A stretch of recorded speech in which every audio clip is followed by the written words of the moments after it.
Ya, salam sejahtera tuan-tuan dan puan. Selamat datang ke saluran Huako.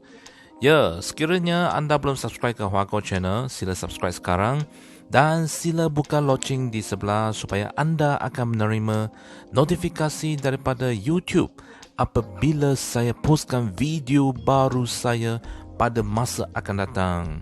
Jadi tuan-tuan dan puan, sila subscribe sekarang Huako channel dan kita tengok berita yang hangat hari ini. Sekarang juga, ya, artikel tentang memahami dari perspektif undang-undang jika belanjawan ditolak. Jom kita tengok. Ini soal jawab. Soalan pertama, apakah akan jadi jika belanjawan sulung Kerajaan Perikatan Nasional ditolak di Parlimen pada hari Khamis 26 November 2020? Jawapan, dari segi konvensyen itu bermakna ahli-ahli Dewan Rakyat tidak mempunyai keyakinan terhadap Perdana Menteri Tan Sri Muhyiddin Yassin dan Kerajaan Perikatan Nasional pimpinannya. Soalan kedua, apakah yang akan terjadi pada belanjawan tahun 2021 itu apabila ditolak? Jawapan, belanjawan itu lupus di Dewan Rakyat, tidak boleh dibawa ke Dewan Negara dan tidak boleh dipersembahkan kepada Yang di-Pertuan Agong untuk mendapat perkenan diraja. Soalan ketiga, bagaimana pula nasib Perdana Menteri Muhyiddin Yassin dan Kabinet pimpinannya? Jawapan, Perdana Menteri Muhyiddin Yassin mengikut konvensyen perlembagaan perlu meletak jawatan. Kabinet pimpinannya juga turut meletak jawatan apabila Perdana Menteri meletak jawatan. Perdana Menteri perlu menyerahkan surat peletakan jawatannya kepada Yang di-Pertuan Agong.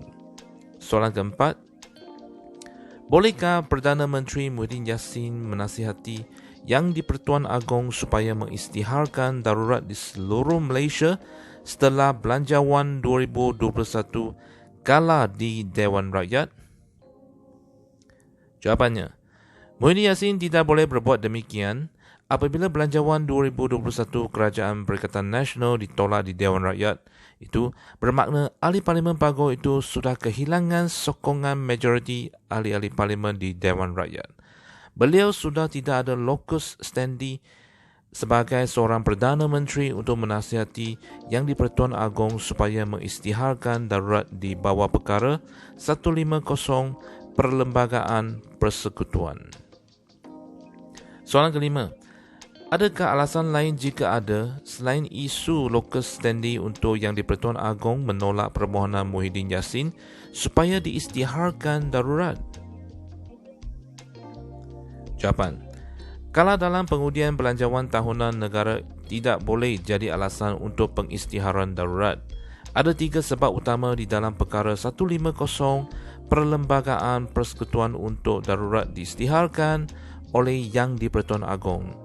Pertama, ada ancaman keselamatan negara. Kedua, ada ancaman terhadap kehidupan ekonomi. Dan ketiga, ada ancaman terhadap ketenteraman awam. Ketiga-tiga alasan itu tidak wujud sekarang atau pada 26 November nanti. Keselamatan Malaysia sekarang tidak terancam. Tidak ada tentera negara asing sedang atau akan menyerang Malaysia. Ekonomi Malaysia akan terus berjalan walaupun belanjawan 2021 tersebut kalah di Dewan Rakyat. Kilang dan industri berjalan. Bank-bank beroperasi seperti biasa. Pelabuhan-pelabuhan seluruh negara tidak ditutup. Rakyat bekerja walaupun sesetengahnya dari rumah kerana PKPB atau PKPD. Pejabat-pejabat kerajaan masih menjalankan tugas seperti lazimnya, mungkin mengikut SOP dan norma baru. Begitu juga ketenteraman awam tidak terancam, polis dan tentera siap sedia, rakyat tidak ada yang berdemonstrasi atau merusuk sekarang.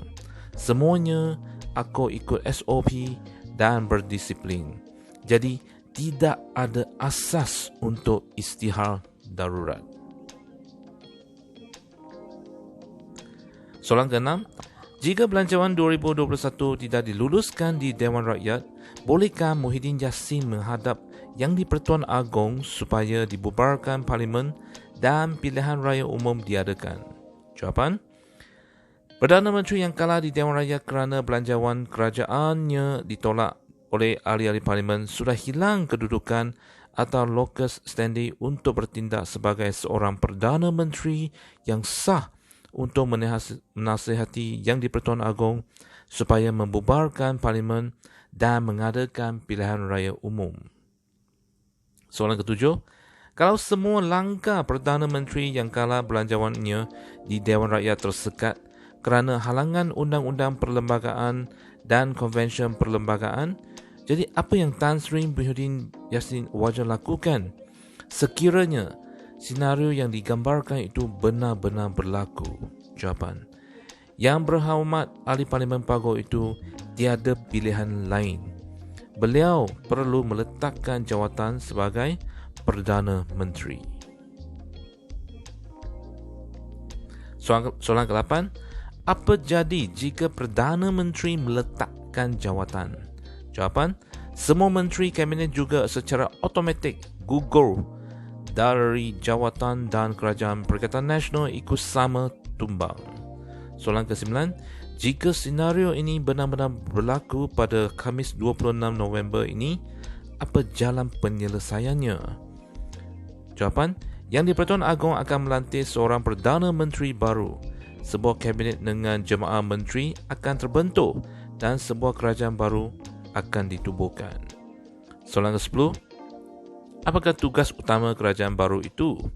Jawapan: Perdana Menteri yang baru perlu segera menghadap Yang di-Pertuan Agong untuk menasihati baginda supaya sidang khas Parlimen dipanggil awal bulan Disember 2020 ini untuk meluluskan belanjawan negara di bawah Perkara 102 Perlembagaan Persekutuan. Perkara 102A Perlembagaan Persekutuan itu membenarkan melalui Undang-Undang Perbelanjaan bagi sebahagian tahun 2021 sebelum lulus rang Undang-Undang Perbekalan tahun 2021 tersebut. Soalan ke-11, mengapa perkara ini perlu? Jawapan: supaya kerajaan baru yang ada peruntukan wang untuk membayar gaji dan emolumen kaki tangan awam, ada wang untuk membayar frontliners dan ada wang untuk operasi kerajaan. Soalan ke-12, adakah situasi perbelanjaan bagi sebahagian tahun ini pernah berlaku? Ada, pernah berlaku. Pilihan Raya Umum Malaysia pada tahun 1999 telah diadakan sebaik sahaja belanjawan dibentangkan di Dewan Rakyat pada bulan November. Sebelum belanjawan itu diluluskan, Parlimen telah dibubarkan dan Pilihan Raya Umum tahun 1999 diadakan. Kerajaan baru yang dibentuk selepas itu telah menggunakan peruntukan Perkara 102 Perlembagaan Persekutuan untuk menguruskan operasi kerajaan dan membayar gaji kaki tangan awam. Soalan ke-13, apakah yang rakyat Malaysia perlu faham tentang situasi kemungkinan belanjawan Kerajaan Perikatan Nasional ditolak oleh ahli-ahli Parlimen di Dewan Rakyat pada 26 November ini? Jawapan: rakyat perlu tenang, jangan ada kegentaran. Tidak perlu panik dan takut. Negara Malaysia kita ini berjalan secara hukum. Kita mengamalkan prinsip kedaulatan undang-undang dan keluhuran perlembagaan yang terpahat sebagai prinsip-prinsip rukun negara. Perlembagaan negara kita akan menjadi kompas perundangan dalam situasi negara menghadapi kemelut politik seperti sekarang ini. Ya, artikel ini dikongsikan oleh Hassan Abdul Karim, ahli Parlimen Pasir Kunan. Ya, tuan-tuan dan puan-puan, sekian sajalah video kali ini. Adakah belanjawan 2021 akan diluluskan pada 26 November ini? Kita saksikan keputusannya pada video akan datang. Jadi tuan-tuan dan puan-puan, jangan lupa subscribe ke channel saya. Sekian.